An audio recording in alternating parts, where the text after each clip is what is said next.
আগের শর্টে তোমাদের বলেছিলাম আমাদের কিন্তু গরমকাল বা বর্ষাকাল বোরিং হয় না, পটল বোরিং হয় না, কারণ আমাদের বাড়িতে এক রকমের পটলের তরকারি হয় না।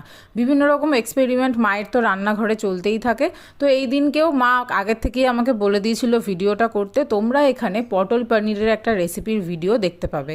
আর পটল পনির যখন বলছি অবশ্যই বলবো, এই রান্নাটা করতে গিয়ে পনিরের ব্যাপারে যখন ইনফরমেশন মার থেকে পেলাম, তখন বুঝলাম যে আমাদের পার্সোনালিটিটাও যদি পনিরের মতন হয় না, তাহলে আমরা হয়তো লাইফে অনেক ভালোভাবে এগাতে পারবো। পনির খুব ভার্সেটাইল হয়, মোস্টলি সমস্ত সবজির সাথেই মিশে যেতে পারে। আমরাও যদি এরকম হয়ে সবার সাথে মিশতে পারি তাহলে লাইফটা তো ডেফিনেটলি খুব ভালো হবে। কিন্তু পনির নিজের থেকে বিধর্মী কোনো ইনগ্রিডিয়েন্টের সাথে মিশলে কিন্তু রান্না নষ্ট হয়ে যায়।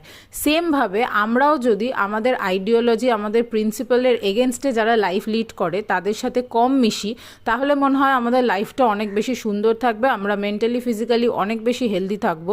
সো বি লাইক আ পনির, আর এটা